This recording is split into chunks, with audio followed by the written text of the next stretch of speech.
এই দুনিয়াতে আমি একজন মুসলমান হিসাবে পৃথিবীতে নিজেকে কেমন করে মুসলমান হিসাবে পৃথিবীতে তুলে ধরবো তার কিছু আলোচনা করার জন্য বাবা আল্লাহ কোরআনুল কারীমের মধ্যে বলে উলিল হাক্কু মির রাব্বিকুম ফামান শাআ ফালিয়ুমিন ওয়া মান শাআ ফালিয়াকফুর। হে নবী, দুনিয়াতে বলাটা আপনার দায়িত্ব। মানুষের কাছে আপনি বলুন, যার ভালো লাগে মানবে আর যার ভালো লাগে না তিনি কুফরি করবে। লাস্তা আলাইহিম বিমুসাইতির।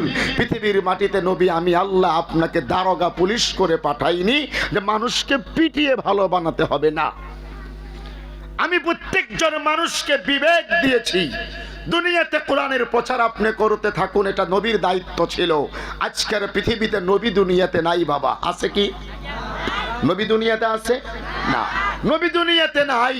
আজকের থেকে ১৫০০ বছর আগে মদিনা আল মুনাওয়ারা মসজিদে নববীর সবুজ গম্বুজের নিচে আমার আপনার নবী আকায়ে নামদার তাজদার মদিনা বিশ্বনবী জনাবে মুহাম্মদুর রাসূলুল্লাহ যখন কবরস্থানে চলে যায়, নবীজি মারা যাওয়ার আগে মদিনার মাটিতে এই কথাটা বলে গিয়েছিলেন, ও আমার উম্মতেরা, আমি দুনিয়ার জমিন থেকে চলে যাইতেছি। আনা খাতামান নাবিয়্যিন লা নাবিয়্যা বা'দি। পৃথিবীতে আমি আখেরি নবী, আমার পরে দুনিয়াতে আর কোনো নবী রাসূল আসবে না কিয়ামত পর্যন্ত। এই যে ইলমে নবুয়তের যেই দায়িত্বটা, পৃথিবীতে নবীদের যেই করণীয় কাজ ছিল, আমার উম্মতের মধ্যে আল উলামা ওয়ারাসাতুল আম্বিয়া, আমি নবীজি আমার উম্মতের হযরতে উলামা একরামদেরকে এই দায়িত্ব দিয়ে গেলাম। জোরে জোরে বলুন সুবহানাল্লাহ।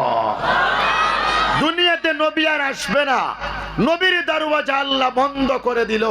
কিয়ামত পর্যন্ত তামাম পৃথিবীর ২২৮টা কান্ট্রিতে এই নবীর দায়িত্ব কোরআনের প্রচার, হকের প্রচার, দ্বীনের দাওয়াতের প্রচার, পৃথিবীতে মানবতার কল্যাণের প্রচার।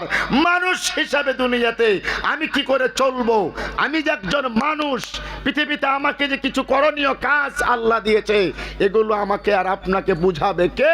এই দায়িত্বটা বিশ্বনবী হযরত উলামা একরামদেরকে দিয়ে গেছেন। আপনারা জানেন, গরুর পেটে থেকে যখন বাচ্চা জন্ম হয় তাকে গরুর বাচ্চা বলা হয়, বাচ্চা বলা হয় না? নাই।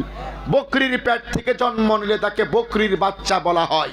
ভেড়ার পেট থেকে জন্ম নিলে তাকে ভেড়ার বাচ্চা বলা হয়। বাঘের পেট থেকে জন্ম নিলে তাকে বাঘের বাচ্চা বলা হয়। পৃথিবীতে মানুষের পেট থেকে জন্ম নিলে তাকে মানুষ বলা হয় না, মানুষ বানাতে হয়। মানুষ কি করতে হয়? ঘুমাচ্ছেন আপনারা? কথা আমার ভাষা বুঝে হুজুর? এখানে কি উজানি ভাষা চলে? না না, আর আমি উজানি বুঝি, বলতে পারি না। চলে না? না, মাশাআল্লাহ। আচ্ছা, আমার ভাষা বুঝেন দাদু? আল্লাহ কবুল করুক, সকলেই বলি আমিন। আরো জোরে একটু বলুন আমিন। এই দুনিয়াতে মানুষের পেট থেকে জন্ম নেওয়ার পর তাকে মানুষ বলা হয় না, মানুষ বানাতে হয়। পৃথিবীতে যত স্কুল, কলেজ, ইউনিভার্সিটি, মক্তব থেকে শুরু করে বিশ্ববিদ্যালয় পর্যায়ে দাওরাই হাদিস পর্যন্ত, অঙ্কুর থেকে, অঙ্কুর বুঝেন তো? অঙ্কুর, অঙ্কুর মানে এই যে জাতীয় বিদ্যালয় আমাদের দেশে আছে, অঙ্কনবাদী কেন্দ্র। ৩.৫ বছর ৪ বছর হলে ওর হাতের মধ্যে একটা বই ধরিয়ে দিয়ে মা বাবা নিয়ে যায় স্কুলে, ১-১.৫ ঘন্টা ক্লাস করে বাড়ি চলে আসে। এই অঙ্কনবাদী থেকে শুরু করে বিশ্ববিদ্যালয় পর্যন্ত, অক্সফোর্ড ইউনিভার্সিটি পর্যন্ত, দিল্লি জামিয়া মিল্লা ইউনিভার্সিটি পর্যন্ত এই দুনিয়াতে কি করা হয়? মানুষ বানানোর জন্য এই পৃথিবীতে তার উপরে মেহনত করে ছেলে মেয়েদেরকে সেখানে নিয়ে যেতে হয়। বুজুর্গ দোস্ত, এজন্য এই কথাটা আমি আপনাদের খিদমতে বলছি। আজকের পৃথিবীতে তামাম আসামের জমিনে এখনো ১,২১,০০,০০০ মুসলমানদের রক্ত মাংস নিয়ে যে সিনিমিনি খেলা আরম্ভ হয়েছে, মূল কারণ বিষয় হলো ৩টা, আমি পরে বলছি। তার মধ্যে একটা বিষয় হলো আমাদের পকেটের মধ্যে থাকা প্রয়োজন ছিল এই ৫ টাকা দামের কলম। প্রয়োজন ছিল কি ছিল না? কথা বলে। আজকের পৃথিবীতে আমাদের যুব বন্ধুদের পকেটের মধ্যে কলমের পরিবর্তে মুখের মধ্যে শিখরের প্যাকেট নাই তো?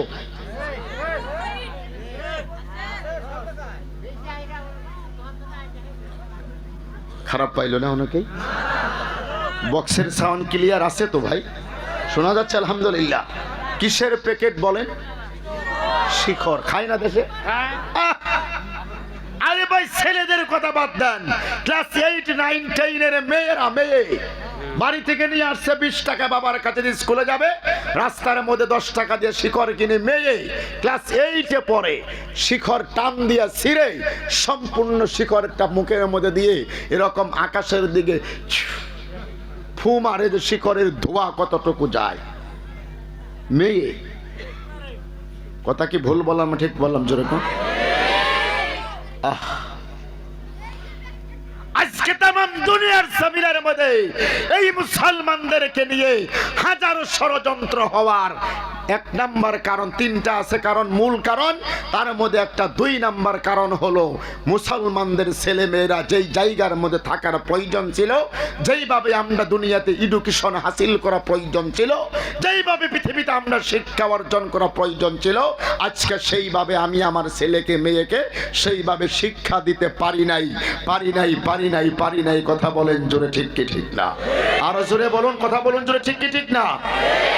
আরে ভাই, সর্বাঙ্গে ব্যথা, আমি আপনাদেরকে ঔষধ লাগাবো কোথায় কথা চলে আসে। এক বেচারা রাস্তা দিয়ে যাচ্ছে, আপনাদের তো চর এলাকা, রাস্তার কোনো মানে সিস্টেম সেভাবে নাই, আমাদের জন্য একটু কষ্ট হয় চলতে গিয়ে, আলহামদুলিল্লাহ তারপরেও চর এলাকা দিয়ে হেঁটে যাচ্ছে, রাস্তার মধ্যে বিভিন্ন জায়গায় গাছের মোতা বুঝেন নাকি, গাছের মোতা বেরিয়ে থাকে। কোন এক বেচারা গাছের মোতার মধ্যে পা এভাবে লেগে উপর হয়ে মাটির মধ্যে পড়ে গেছে। মানুষ যখন উপর হয়ে মাটিতে পড়ে দেখবেন এই জায়গার মধ্যে বেশি আঘাত হয়, কারণ নিজেকে বাঁচাইতে গিয়ে হাত দুটো এভাবে আগে ফেলায়, মানে উপর হয়ে যখন পড়বার যায় নিজে বাঁচার জন্য হাত এভাবে আগে মাটির মধ্যে পড়ে, আর এই 2 জায়গার মধ্যে খুব আঘাত হয়। বুকের মধ্যে কিছু ছাল যায়, এই জায়গার মধ্যে ছাল যায়, উপর হয়ে পড়ে আঘাত প্রাপ্ত। ডক্টরের কাছে গেছে, বলে স্যার কি ব্যাটা করক, এই অবস্থা মোর। ডক্টরে দেখছে একটা ট্রাইডাম মলম, 2টা অ্যান্টিবায়োটিক ট্যাবলেট দিছে, যে রাতে আরো পোয়া এই ট্যাবলেট 2টা খাবো, আর এই মলমটু আপনি জন্টু জায়গাত আঘাত পাইছে। কি কইছে? জন্টু জায়গাত, মানে যে জায়গার মধ্যে আঘাত পেয়েছেন সে জায়গার মধ্যে লাগাবেন, কথা বুঝতেছেন? 3 দিন পরে মলম কমপ্লিট শেষ, বেচারার হাতের ব্যথা বুকের ব্যথা ভালো হয়নি। ডক্টরের কাছে গিয়ে বলে, মিয়া কি ঔষধ দিলা? সম্পূর্ণ মলম কমপ্লিট শেষ করে দিলাম, আমার শরীরের কোনো ব্যথা এখনো ভালো হলো না। ডক্টরে বলছে, স্যার দাদা আপনি কোনটু জায়গাত মলমটু লগাইছে, আপনি কোনটু জায়গাত আঘাত পাইছে চাও? অসমীয়া বুঝে পাই তো না? আরে ভাই আমি ধুবুড়ির মানুষ, কেউ বুঝি না পাম, অসমীয়া বুঝে পাব ইনশাল্লাহ। বলে ডক্টরে কইছে যে কোনটু জায়গাতে আপনি মলম লাগাইছে চাও, মানে দেখার জন্য যখন দেখতে চাইছে, এ মুরব্বী ডক্টরের হাতে ধরে টান দিয়া বলে, বুলক মোল্লগত, মানে আমার লগে চলেন। বলে কোথায়? আপনি বলেছেন জন্টু জাগাত মই আঘাত পাইছো, এই জাগাত মলম লাগাবো লই।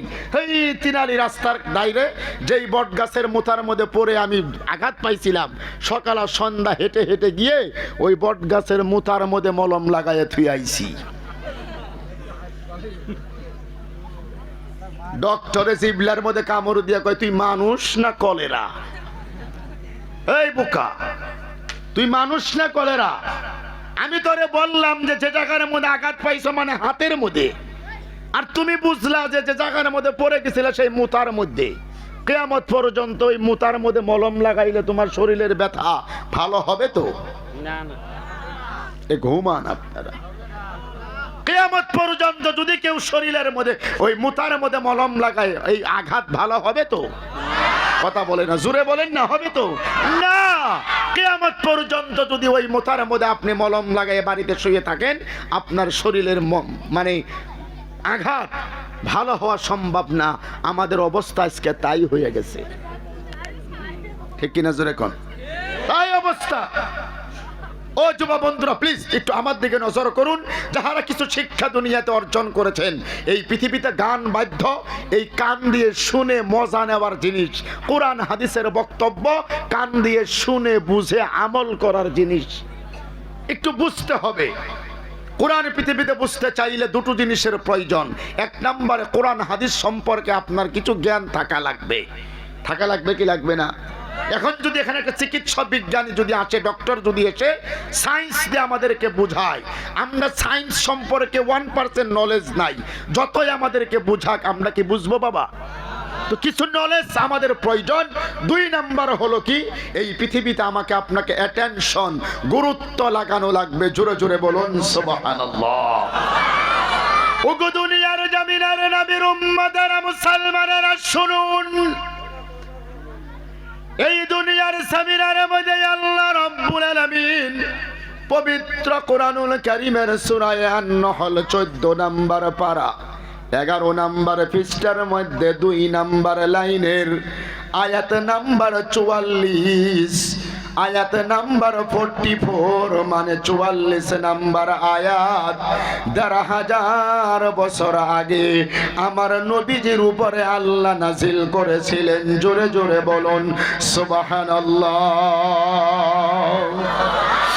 আল্লাহ রাব্বুল আলামিন বলে ওয়াসালনা ইলাইকা যিকরা লিতুবাইয়িনা লিন-নাসি মা নুযিলা ইলাইহিম ওয়া লাআল্লাহুম ইয়াতাফাক্কারুন।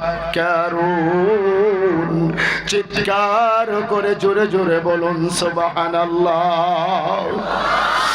ওগো দুনিয়ার জমিনের নবীর উম্মতেরা, আমার মুসলমান বাবারা, আল্লাহ রাব্বুল আলামিন আমার নবীজিকে ডাকে আর বলেন, ওগো আমার নবী, পৃথিবীর জমিনের মধ্যে ওয়ানসালনা ইলাইকা যিকরা, এই যে জিকির নামক যে কোরআন শরীফ আমি আল্লাহ আপনার উপরে নাজিল করলাম গো নবী।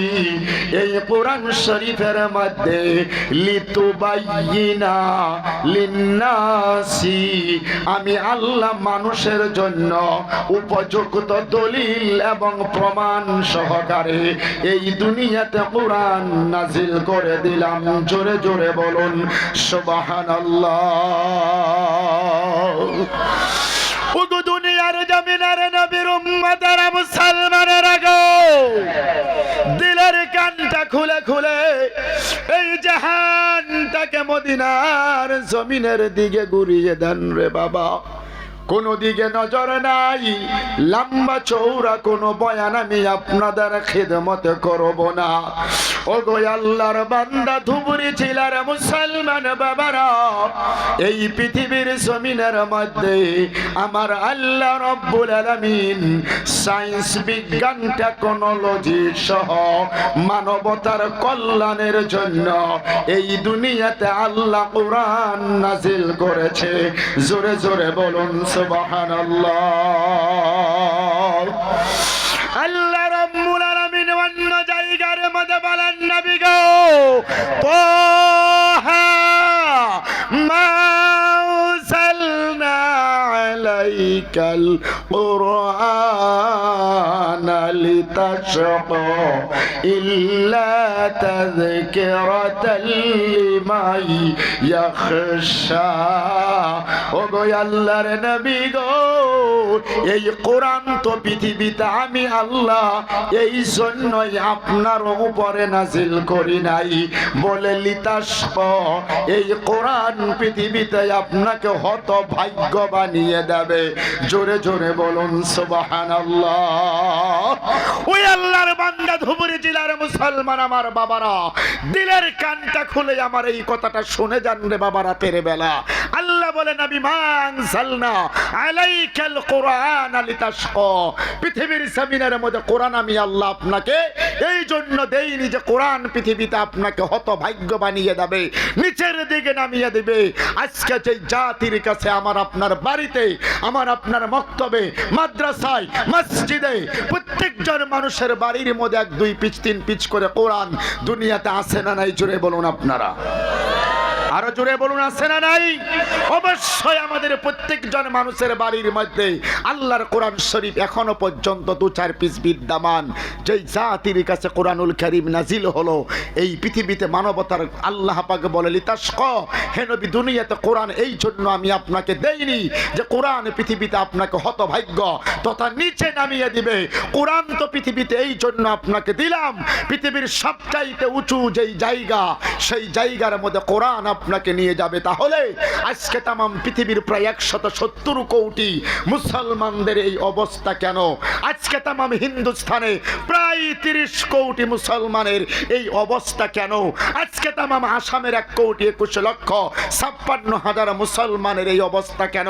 আজকে ধুবড়ী জেলা এই বিশৃঙ্খল জরুরা চর অঞ্চলের মুসলমানদের এই অবস্থা কেন মেরে ভাই? কেন কেন? এই প্রশ্ন যদি আমি আমার বিবেকের কাছে করি, আপনি যদি আপনার বিবেকের কাছে এই প্রশ্ন করেন, জবাব 3টা চলে আসে। 1 নম্বরে এই দুনিয়াতে আমরা আল্লাহ থেকে দূরে সরে গেছি, আল্লাহর ভয় আমাদের অন্তরের মধ্যে নাই। কথা বলুন জোরে, ঠিক কি ঠিক না? আরো জোরে বলুন। দুনিয়াতে আল্লাহর ভয় আমাদের কলিজার মধ্যে নাই, নবীর ভালোবাসা আমাদের অন্তরের মধ্যে নাই। আমাদের সম্পর্ক প্রয়োজন ছিল মসজিদের সাথে, মসজিদ থেকে আমরা ডিভাইড হয়ে গেছি, মসজিদ থেকে রিচার্জ হয়ে গেছি, মসজিদ থেকে দূরে সরে মাজারের সাথে আমাদের অনেকেরই সম্পর্ক হয়ে গেছে। কথা বলে না? আপনারা বললেও ঠিক, না বললেও ঠিক। আমি জানি এই বাস্তব কিছু কথা। এখনই যদি আমি কানের মধ্যে হাত দিয়ে টান দিয়ে একটা কিস্সা কাহিনী শুরু করি, কানতে কানতে জায়গার মধ্যে বেহুশ হয়ে যাবেন। আমিও চেষ্টা করছি, দেখি একটু কিছু দূর নিয়ে যাওয়া যায় নাকি। বুজুর্গ দোস্ত, আমরা মুসলমান হিসাবে পৃথিবীতে আমাদের সম্পর্ক হওয়া প্রয়োজন ছিল মসজিদের সাথে। আল্লাহর নবী বলে, আহাব্বুল বিলাদি ইলাল্লাহি তাআলা মাসাজিদুহা। আজকে আল্লাহ নবী 1000 বছর আগে জানিয়েছেন, আকাশের নিচে জমিনের উপরে আমার আল্লাহ পাকের কাছে দুনিয়ার সবচাইতে ভালো যেই জায়গা, ওই জায়গার নাম মাসাজিদ। জোরে বলুন সুবহানাল্লাহ। আজকে মাহফিলের মধ্যে আসার পর মাহফিল কমিটি আমাকে বলে, হুজুর জলেশ্বর উরুস চলছে বিদায়, মাহফিলের মধ্যে মানুষের সমাগম অতীতের চাইতে কম। ঠিক কিনা জোরে কোন? অতীতে যত মানুষ এই জায়গায় মাহফিলের মধ্যে হয়, তার চাইতে এবছর মানুষের সমাগম কম। কারণ আমাদের সম্পর্ক হয়ে গেছে মাজারের সাথে। জলেশ্বর, হাজু, দরং তথা পৃথিবীর বিভিন্ন জায়গার মধ্যে আমরা সওয়াবের নিয়তে মাজারের কাছে গিয়ে সাজদার মধ্যে পড়ে থাকি। জোরে বলুন নাউযুবিল্লাহ। আরো জোরে বলুন নাউযুবিল্লাহ। না, এই দুনিয়াতে মুসলমান সাজদা করবে একমাত্র কেবলমাত্র শুধুমাত্র আল্লাহর ঘর মসজিদে, আল্লাহর কুদরতি পায়ে সাজদা করবে। পৃথিবীর কোন মাজারের মধ্যে গিয়ে সাজদা করা মুসলমানদের জন্য আল্লাহ হারাম, হারাম এবং হারাম বলেছে। জোরে বলুন কথা ঠিক কি ঠিক না? বুজুর্গ দোস্ত, সর্ব অঙ্গে ব্যথা, ঔষধ আমি আপনাকে লাগাবো কোথা? আর একটা কথা বলি, যেটা প্রথমে বলেছিলাম, কষ্ট হচ্ছে না তো বাবা আপনাদের? দুনিয়াতে কোরআন নাজিল হলো, পৃথিবীতে নামাজের উপরে নাজিল হয়। এই দিক তাকান, কোরআন পৃথিবীতে নামাজের উপরে আগে নাজিল হয় নাই, রোজার উপরে হয় নাই, হজের উপরে হয় নাই, মা বাবার খিদমতের উপরে হয় নাই। কোরআন পৃথিবীতে আয়াতে নাজিল হওয়ার প্রথম 5টা আয়াতে যেদিন জিব্রাইল আল্লাহর নবীর উপরে নাজিল করে, সূরা আলাকের 5টা আয়াতে নাজিল হলো ইকরা। সর্বপ্রথম আল্লাহর তরফ থেকে 40 বছর বয়স নবীর। কত বছর বলেন দিদি? 40 বছর 4 মাস নবীদের বয়স। আল্লাহর নবী পৃথিবীর কোনো মাকতাব থেকে শুরু করে মাদ্রাসা, তারপরে অঙ্কুর থেকে শুরু করে স্কুল কলেজে আমার আপনার নবী জীবনেও কোনোদিনও একদিনের জন্য আমার আপনার নবী দুনিয়াতে লেখাপড়া করে নাই। 40 বছর 4 মাস, মোটামুটি দাড়ি 2-4টা পাকা পাকা অবস্থা। আল্লাহর নবীর উপরে কোরআনুল কারীম নাজিল হতে আরম্ভ হয়ে গেল। সর্বপ্রথম যেই ল্যাঙ্গুয়েজ, যেই ওয়ার্ড, যেই শব্দ আল্লাহর তরফ থেকে নাজিল হচ্ছিল, সেই শব্দটার নাম ছিল ইকরা। জোরে সবাই একবার আমার সাথে বলুন ইকরা। বলুন আরেকবার বলুন ইকরা।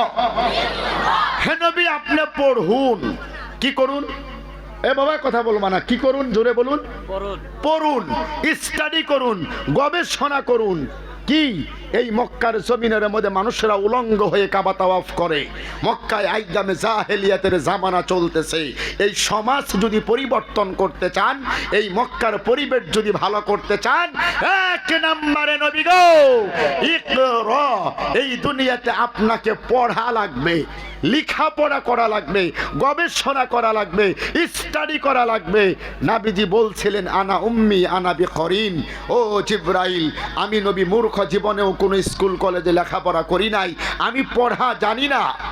হযরতে বিশ্বনবীকে জিবরাইল আমিন এমন করে বুকের মধ্যে চাপা মেরেছিলেন, আল্লাহর নবীর প্রত্যেকটা লোমের গোড়া দিয়ে ঘাম বেরিয়ে গেল। আমার লম্বা আলোচনা না বাবা, ও দাদু ভাই, ও আমার চাচা জানেরা, ও আমার যুব বন্ধুরা, আমার কথাটা শুনুন। মানলে ভালো, না মানলে সেটা আপনার কপাল, বলাটা আমার দায়িত্ব, ঠিক কিনা জোরে কোন? আল্লাহর নবীর উপরে 40 বছর বয়সের নবী, তার উপরে নামাজের কথা আগে বলে নাই, রোজার কথা আগে বলে নাই, হজের কথা আগে বলে নাই, মা বাবার খিদমতের কথা আগে বলে নাই, মসজিদ বানাও আগে বলে নাই। দুনিয়ায় যত ভালো কাজ আছে সবচাইতে ভালো কাজ যেটা প্রথম নবীর উপরে নাজিল হয় সে তার কথা হলো ইকরা, মানে পড়ার উপরে। আজকে আমরা মুসলমানেরা সেই পড়ার থেকে, লেখাপড়ার থেকে, এডুকেশন থেকে, শিক্ষার থেকে অনেক দূরে চলে গেছি, অনেক দূরে চলে গেছি। কথা বলুন জোরে, ঠিক কি ঠিক না? ঠিক কিনা জোরে কোন? কষ্ট হচ্ছে আপনাদের আমি জানি। আমাদের ছেলে মেয়েদেরকে সুশিক্ষায় শিক্ষিত করা লাগবে কি লাগবে না? জোরে বলুন।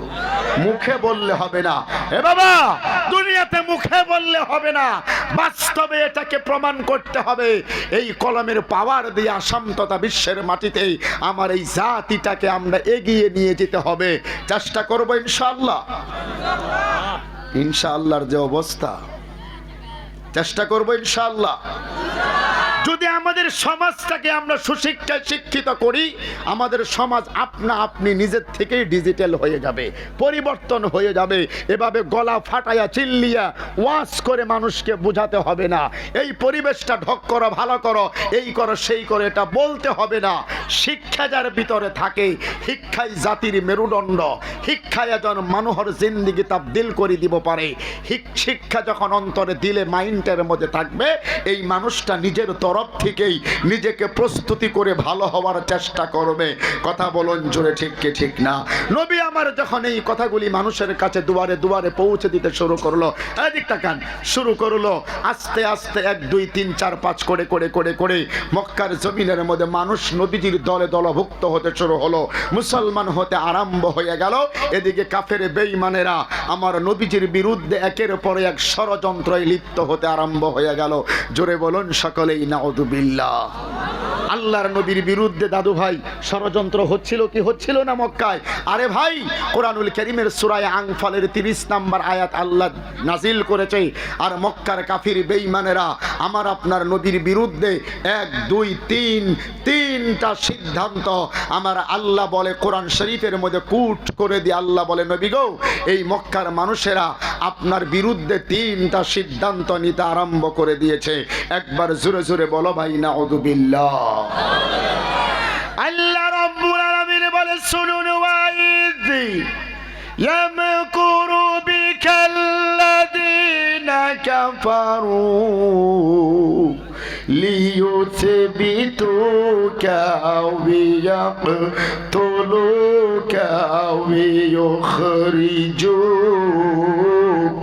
চিৎকার করে জোরে জোরে বলুন নাউযুবিল্লাহ। আরেকটু জোরে সরে বলুন নাউযুবিল্লাহ। দয়ার নবী, মায়ার নবী দিকে আমার আল্লাহ জানিয়ে দিলেন, নবী গো, এই মাত্র মক্কার জমিনের মধ্যে আবু জাহেল, উতবা, শাইবা, আবু লাহাব, আবু সুফিয়ান, বিবি হিন্দা এই দুনিয়ার জমিনের মধ্যে আপনি নবীজির বিরুদ্ধে একটা নয়, দুইটা নয় রে আমার বাবারা, কমাস কম 3টা সিদ্ধান্ত নিয়েছেন। বলে কি? এই দুনিয়াতে মক্কার জমিনের মধ্যে আল্লাহর নবীকে আমরণ কারাদণ্ড দিয়ে দেবে। লিয়ুসবিতুকা মানে চিরদিনের জন্য জেলখানার মধ্যে ঢুকিয়ে দেবে। জোরে জোরে বলুন নাউযুবিল্লাহ। 2 নম্বরে আল্লাহ রাব্বুল আলামিন বলেন, নবী গো, আবিয়াকতুলুকা। চিৎকার করে জোরে জোরে বলুন নাউযুবিল্লাহ। এটাকে কি বলেন আপনারা বাবা? এটাকে কি বলেন? আরো সুরে, আরো সুরে, আরো সুরে। আল্লাহ বলে নবী গো আউয়াকতুলুকা, এই মক্কার জমিনের মধ্যে বেঈমানেরা আপনার বিরুদ্ধে 2 নাম্বার সিদ্ধান্ত নিয়েছে। এই মক্কার জমিনের মধ্যে আপনাকে ওরা কতল করে ফেলবে, হত্যা করে ফেলবে, জবাই করে ফেলবে। একবার জোরে বলুন নাউযুবিল্লাহ। ভাই যাদের কলিজার মধ্যে নবীর ভালোবাসা আছে আরো জোরে বলুন নাউযুবিল্লাহ। এই দুনিয়াতে আমার নবীর বিরুদ্ধে ষড়যন্ত্র আরম্ভ হয়ে গেল। এই ষড়যন্ত্র যদি আপনার বিরুদ্ধে হয় আপনার ভালো লাগবে বাবা? ভালো লাগবে না, আমাদের ভালো লাগতে পারে না। আল্লাহর নবীর বিরুদ্ধে যখন মক্কার কাফেরেরা এই সিদ্ধান্ত নিলেন, 1 বার নয়, 2 বার নয়, 3 বার নয়, 4 বার নয়, কমস কম 82 বার বেঈমানেরা মক্কার জমিনের মধ্যে নবীজিকে টার্গেট করেছিলেন। আর প্রত্যেকবারই আমার নবীজিকে যিনি বাঁচিয়েছিলেন সেই মালিকের নাম কি? না, আরো জোরে বললে ভালো লাগতো।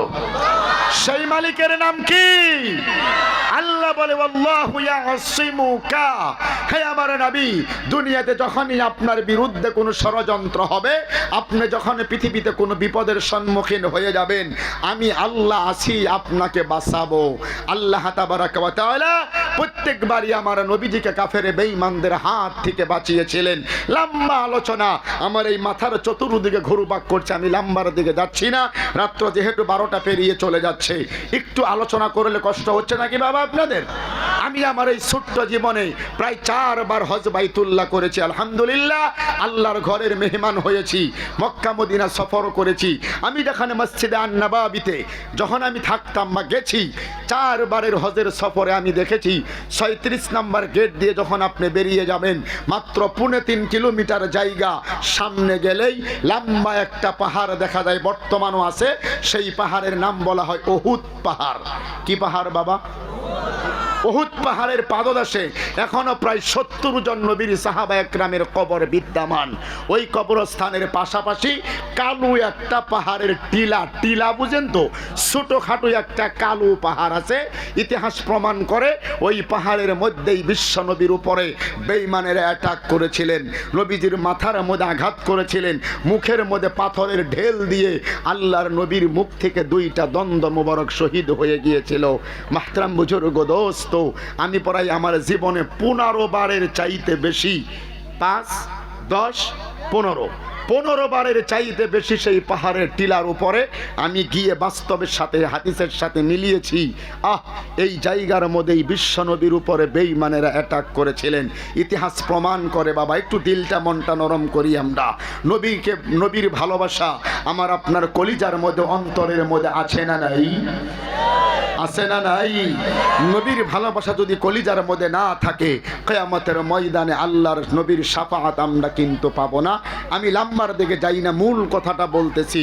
বিশ্ব নবী দাঁড়িয়ে আছেন উহুদের ময়দানের সেই পাদদেশে টিলার উপরে, চতুর্দিকে বেঈমানেরা তীর নিয়ে বল্লম নিয়ে দাঁড়িয়ে গেল। ইবনে কুমাইয়া নামে একজন বেঈমান। কি নাম বললাম বাবা? ইবনে কুমাইয়া। এই বেঈমানটাই আমার নবীজিকে কোশ্চেন করেছিলেন, আয়ে মুহাম্মদ ইবনে আব্দুল্লাহ, তুমি যখন বিপদের মধ্যে পড়ে যাও তোমাকে বাঁচাই নাকি তোমার আল্লাহ? আজকে এই মুহূর্তে আমরা তোমাকে মেরে ফেলবো। সেই মক্কার জমিন থেকে তোমাকে টার্গেট করেছিলাম, কোনোদিন তোমাকে মারতে পারি নাই। আজকে উহুদের ময়দানে তোমাকে বাঁচাইবে কে? বুঝে থাকলে বলুন তো বাবা, আমার নবীজিকে বাঁচানেওয়ালা মালিকের নাম কি? আর একটু জোরে বলা যায় না? দয়ার নবী মায়ার নবী আমার জবাব দিয়ে বললেন, ওরে ইবনে কুমাইয়া রে, এই দুনিয়ার জমিনের মধ্যে আমি নবী যখন বিপদের সম্মুখীন হয়ে যাই রে বাবা, আমি নবীজিকে বাঁচানেওয়ালা একমাত্র কেবলমাত্র শুধুমাত্র মালিকের নাম হলো আমার আল্লাহ। চিৎকার করে জোরে জোরে বলুন সুবহানাল্লাহ। ওই দিন দয়ার নবী মায়ার নবী আমার বলে, ওরে ইবনে কুমাইয়া রে, আমি নবীজিকে বাঁচানেওয়ালা মালিকের নাম হলো আমার আল্লাহ। কিন্তু আজকে উহুদের ময়দানের পাদদেশে আজকে তো পরিবেশটা বেশি ভালো দেখা যায় না। আমি নবী যদি আজকে উহুদের ময়দানে শহীদ হতে হয়, আর কিয়ামতের ময়দানে আমি নবীজির গলা কাটা কাঁচা রক্তের বিনিময় আমার আল্লাহ যদি আমার উম্মতকে মাফ করে দেয়, আমি আমার উম্মতের জন্য একবার নয় দুইবার নয় 100বার শহীদ হইতেও রাজি আছি। আর জোরে বলুন ওগো আল্লাহর বান্দা আমার মুসলমান বাবারা, যেই মাত্র নবী আমার এই কথাটা বলে দিল রে বাবা, ইবনে কুমাইয়া অর্ডার দিয়ে দিল, নবীর দিকে বেঈমানেরা তীরগুলো মারতে শুরু করে দিলেন রে বাবা। বৃষ্টির ফোঁটার মতো নবীর দিকে যখন তীরগুলো মেরে দেয়, আল্লাহর নবীর সঙ্গে একজন মাত্র সাহাবী দাঁড়িয়েছিলেন রে বাবা, তার নাম হলো হযরতে আবু তালহা। হযরতে আবু তালহা নজর করে দেখে গো, এই তীরগুলি যদি আমার নবীজির শরীরের মধ্যে যদি লেগে যায়, আমার নবী তো পৃথিবীর জমিন থেকে বিদায় হয়ে যাবে। না না না, আমি আবু তালহা পৃথিবীতে বেঁচে থাকতে আল্লাহর নবীর শরীরের মধ্যে একটাও তীরের আঘাত লাগতে দেব না। ওগো আল্লাহর বান্দা আমার বাবারা, হযরতে আবু তালহা একটা চিৎকার মেরে দয়ার নবী মায়ার নবীজিকে এমন করে বুকের মধ্যে আঞ্জা দিয়ে বুঝেন তো বাবা, বুকের মধ্যে এমন করে জড়িয়ে ধরিয়ে যেই দিক থেকে বেঈমানেরা তীরগুলো মেরে দেয় রে বাবা, নিজের পিঠটাকে সেই তীরের সামনে তুলে ধরেন, তারপরও নবীজির শরীরের মধ্যে একটাও তীরের আঘাত লাগতে দেয় না। ওগো আল্লাহর বান্দা আমার ধুবড়ি জেলার মুসলমান বাবারা, প্রায় 70টা তীরের মতো বেশি তীর আবু তালহার পিঠের মধ্যে যখন লেগে গেল গো, ইবনে কুমাইয়া এই বেঈমানটাই নজর করে দেখে একটা তীর তো আমার নবীজির শরীরের মধ্যে আবু তালহা লাগতে দিল না। এমন করে মাটি থেকে একটা বল্লম উঁচু করে রে আমার বাবা, এমন জোরে নবীর দিকে যখন ছুঁড়ে মেরা হলো, বল্লম চিনেন কি না আমি জানি না, আমাদের দেশে খন্তা বুঝেন, খন্তা শাবল লোহা দিয়ে বানানো হয় রে বাবা, যুদ্ধের ময়দানে এটাকে ব্যবহার করা লাগে। একবার যদি কারো শরীরের মধ্যে লেগে যায়, ওই মানুষটা দুনিয়াতে আর বাঁচতে পারে না। ইবনে কুমাইয়া এই বল্লমটা উঁচু করে গো আমার নবীর দিকে যখন ছুঁড়ে মেরে দিলেন, আবু তালহা এবারও নজর করে দেখে এই বল্লমটা যদি আমার নবীর শরীরের মধ্যে যদি লেগে যায়, আমার নবী তো পৃথিবীর জমিন থেকে বিদায় হইয়া যাব। জোরে জোরে বলুন নাউযুবিল্লাহ। ওগো আমার আল্লাহর বান্দা মুসলমান বাবারা, 2 নম্বরে এমন করে বুকের মধ্যে নবীজিকে জড়িয়ে দিয়ে ধরিয়া কুরআন দিয়ে যখন নিজের পিঠটাকে বল্লমের সম্মুখে তুলে ধরা হয়, বল্লমটা যখন বন্ধুগণে পিঠের মধ্যে লেগে গেল, আর আবু তালহা দুনিয়াতে সহ্য করতে পারে নাই, পারে সেন্সলেস হয়ে আমার নবীজির সম্মুখে মাটির মধ্যে যখন অজ্ঞান হয়ে পড়ে যায়, আমার নবী ডাকি আর বলে, ওরে আবু তালহা রে, কি হয়ে গেল বলো বলো বলো। হযরতে আবু তালহা জবাব দিয়ে বলেন, ইয়া রাসূলুল্লাহ,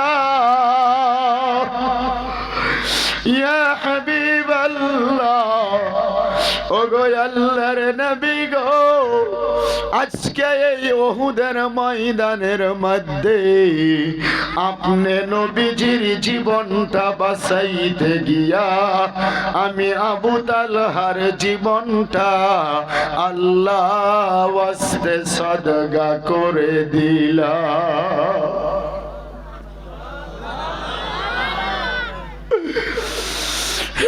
নবী আমার ডাকে আর বলে, ওরে আবু তালহা রে, যাও যাও যাও, দেখা হবে কিয়ামতের ময়দানে আল্লাহ রাব্বুল আলামিনের জান্নাতের ভিতরে।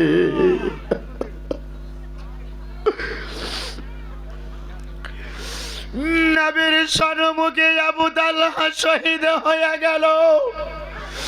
এই যে ইবনে কুমাইয়া বেঈমান এখনো আমার নবীজিকে ছেড়ে দেয় নাই রে বাবা। নজর করে দেখে একটা তীর অথবা বললাম তো নবীর শরীরের মধ্যে লাগলো না। এমন করে খাপ থেকে তলোয়ারটা বের করে রে বাবা, নাঙ্গা তলোয়ার আকাশের দিকে উঁচু করে আমার নবীর দিকে যখন চলে যায়, মনে হয় যেন আকাশ বাতাস পর্যন্ত এই দুনিয়াতে দুঃখে দুঃখিত হইয়া যায়। আল্লাহর নবী মাটির মধ্যে বসে আছে।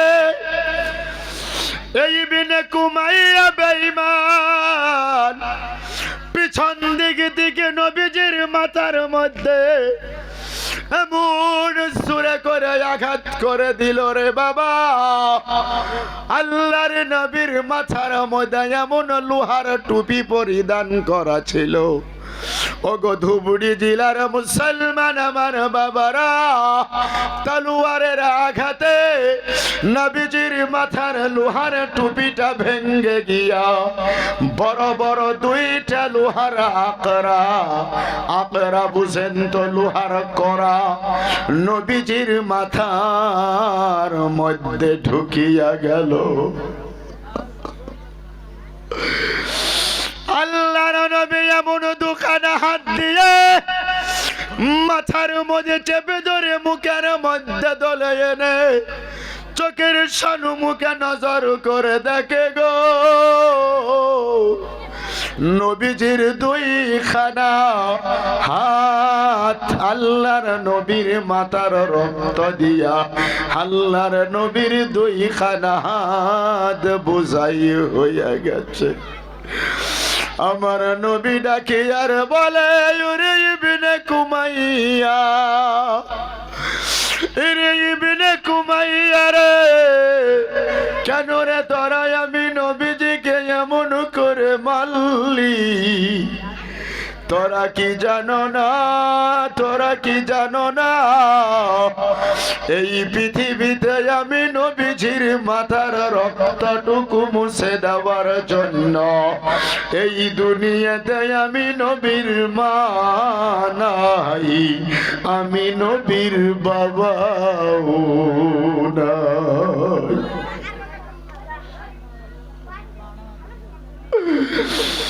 কেন রে আমি নবীজির এমন করে বললি?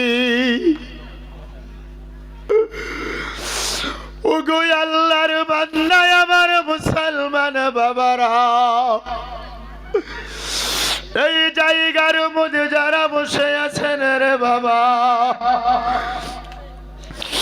আমি তো আপনাদের কাউকে চিনিও না জানিও না, কারো জানো পৃথিবীতে মা নাই, কারো জানো দুনিয়াতে বাবাও না।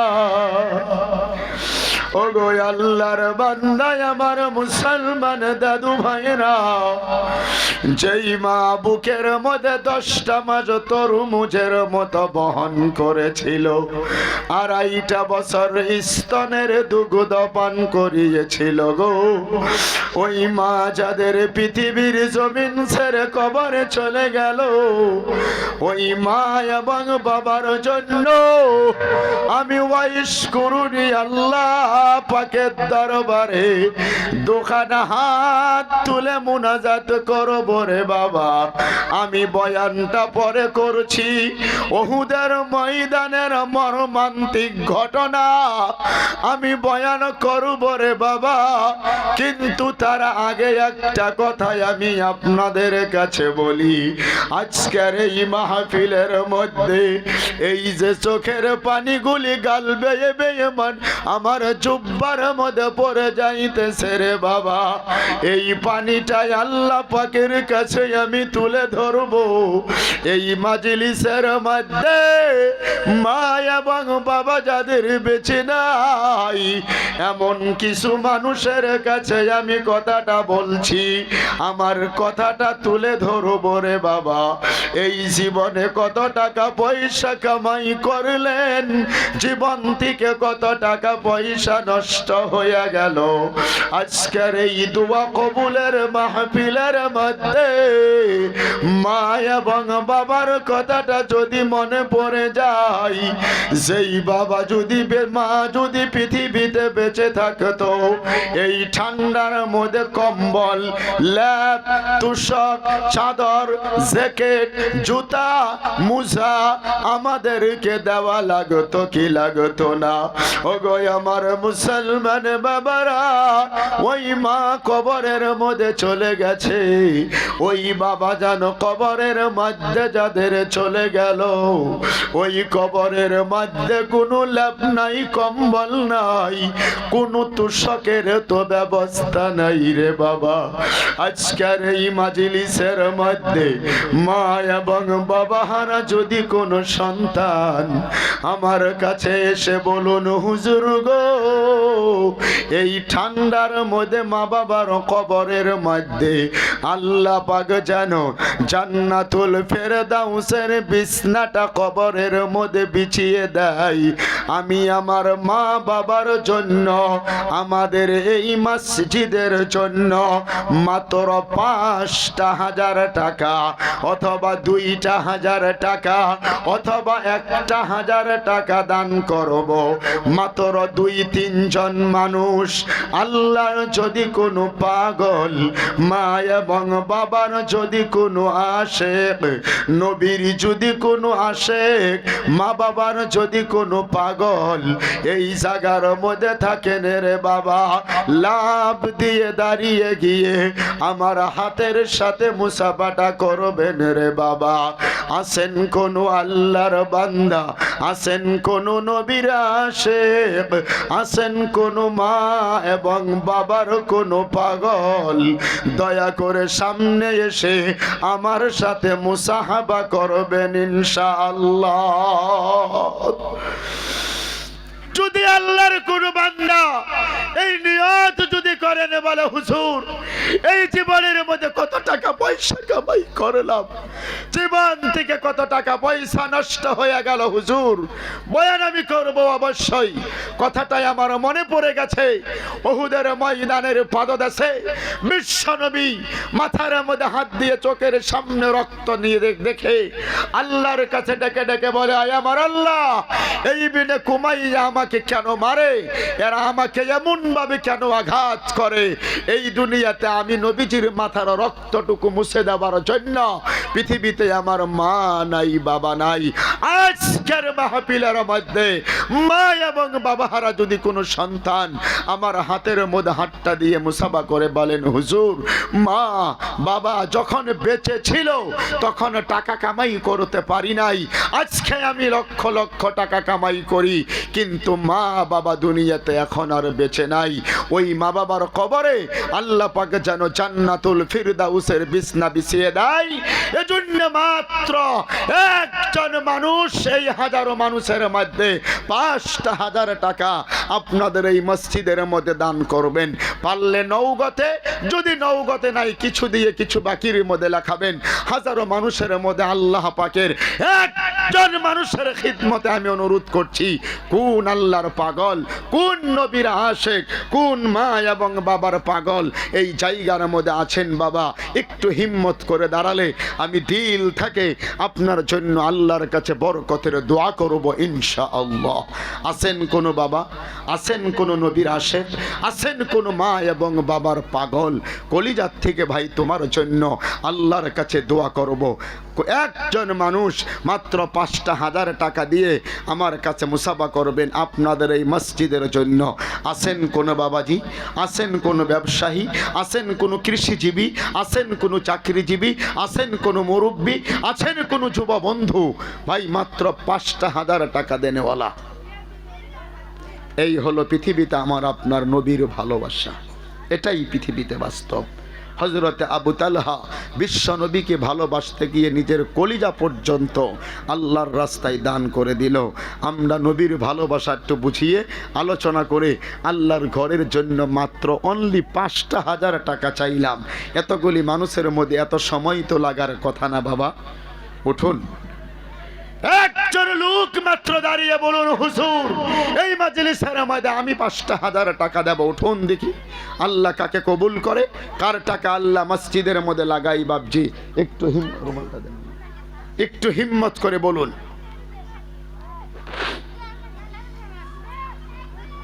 আহারে এতগুলি মানুষের মধ্যে আমি আমার এই জীবনে হাত দিয়ে আসাম, কলকাতা, বিহার, উড়িষ্যা, ঝাড়খণ্ড, বাংলাদেশ পর্যন্ত লক্ষ লক্ষ টাকা আমি আমার এই হাত দিয়ে মানুষের কাছে থেকে আদায় করি বাবা। আজকের মাহফিলে লক্ষ টাকা আমি চাইনি, 50ও চাইনি, 20-30ও চাইনি, 10,000 টাকাও চাইনি। কত ভাই, কি নাম বাবাজি? আবুল কালাম। আপনার আব্বা মা আছে? কেউ নাই? আহারে নারায়ে তাকবীর, আরো জোরে বলুন নারায়ে তাকবীর। আয় আল্লাহ তাআলা তোমার মান্না আমার মাননী আবুল কালাম ভাই, আয় আল্লাহ তোমার প্রেমের মধ্যে পড়ে 5,000 টাকা দান করে দিল। 1,000 টাকা নগদ, বাকি 4,000 আদায় দেওয়ার তৌফিক দান করি।